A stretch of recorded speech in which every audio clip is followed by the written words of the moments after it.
Thanks so much, Peg. That was really nice welcoming here. And I drove down from Truckee, and it's been so nice to meet so many people here who've been really welcoming and friendly, and I'm just really happy to be here. So I'm going to be reading from my book, Bite and Blood, and I was thinking about solidarity.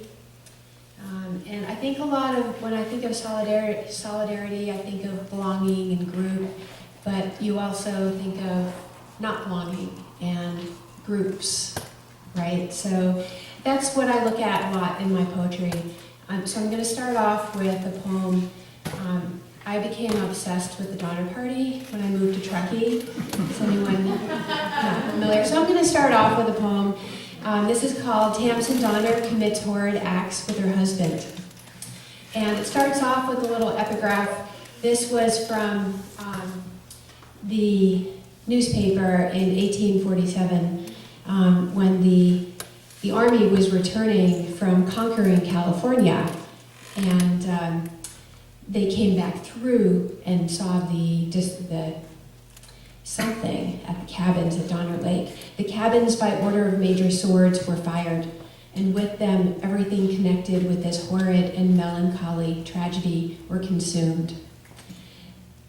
The tent, canvas from the wagon, a pebbly texture, sagging with ice, crackling in the night air, wind's monologue, dead cold trees. From within, Tamsen and her dying husband watched the layer of canvas, fearing its failure, the loss of that distinction between inside and outside. Storms lasted 10 days at a time, starving so skeleton shows through. Now the body is the shape of what's inside.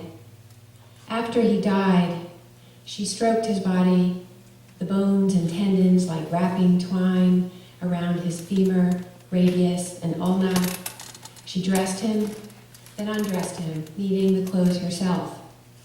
He lay naked under a threadbare quilt, Midwest quilting socials, bills sewn into the squares. She removed the blanket and wrapped herself in it, gazing and not gazing. Was she still the woman who married him? Was he in death the man she married? Tamsen licked his wrist, remembering.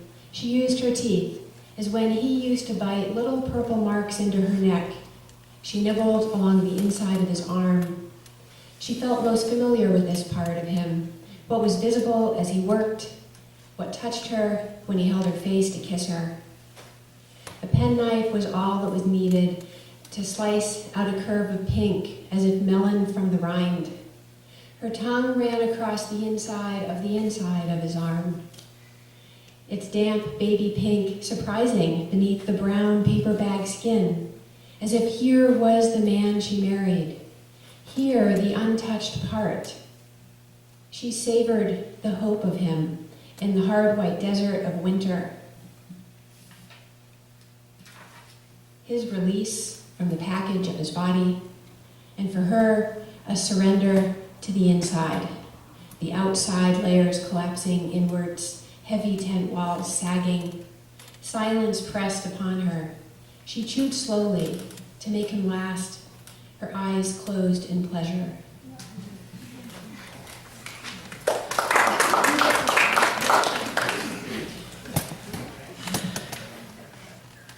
And this is called Startled Dark.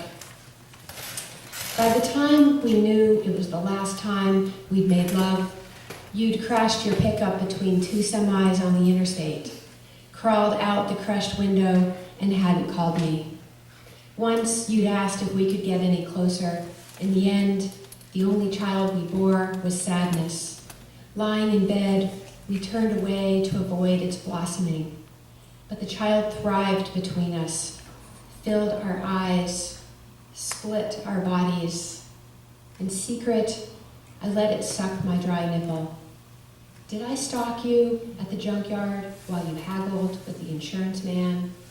I wanted to run my hand along the crumpled body, the closest I could get, where metal screeched against metal, where the dead weight of a shit-streaked cattle truck rushed across the bed in the startled dark.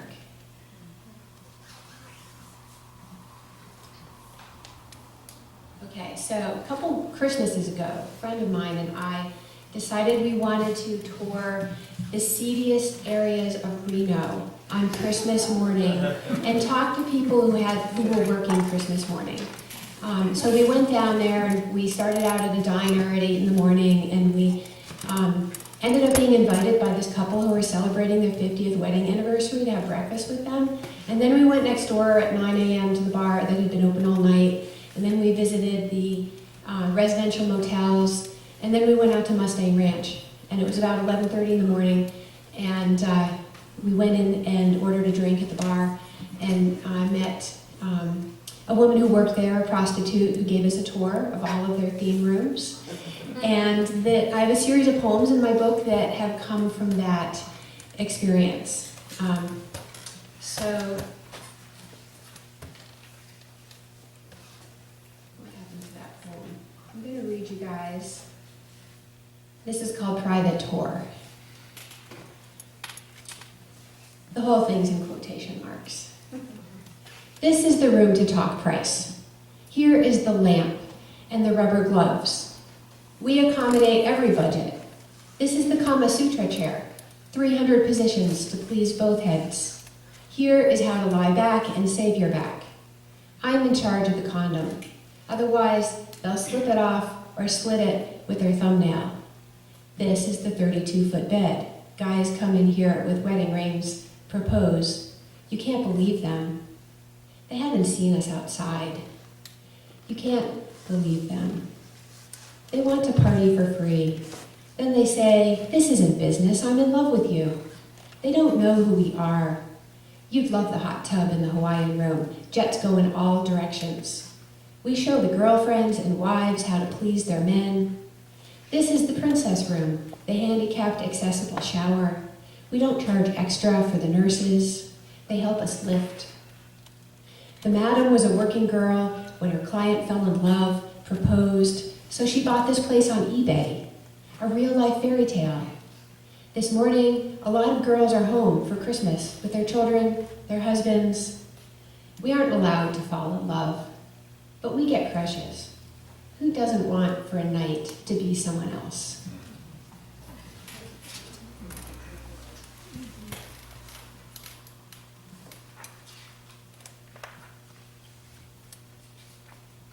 So, how many people have been up to Truckee? Oh, good. I walk the Truckee River almost every day. I'm really inspired there. This is called Crossing the River. After a record-breaking night, slush flowed on top the river's royal, like dirt flecks floating across an eyeball, tricking us into thinking something close is far away. Ice vellum wrapped rocks along the shoreline, and air bubbles milled beneath like trapped field mice, as close as it gets to freezing over, each frosted branch encased with eager light. A buck panted on 3 legs by the black waterline, and 2 fat coyotes sat nearby, eyeing chickadees hopping along red willow bobbins.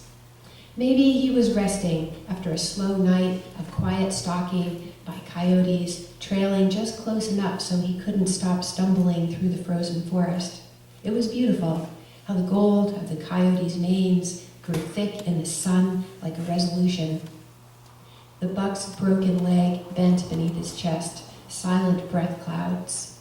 Then, like a branch cracking beneath storm's weight, he rocked across the icy river, up a low bank, across rusted railroad tracks, the heavy rack dipping and rising. Standing, the coyotes watched as if they had just noticed the mule deer, then trotted along the edge. It was beautiful how the buck kept going, how he didn't. And I'm going to close with a poem called The Call. There's a Prosser Reservoir. It's a beautiful hike that you can do just north on 89 from Truckee. The Call. Crouch in that still meadow, narrow between rising hills, open water, Small eggs in nests pursed in the willows. Strange red-tipped cranes gurgle their warning in grass-mint sunlight. Midstream, broken railroad ties settle further, a private angle like a long marriage. Far from home, the cranes appear as tall as you. If you surprise them, in the wet sedge, stick legs bright, toes graceful, question everything. Stiff with caution, the pair just dropped from the sky into this unknown refuge.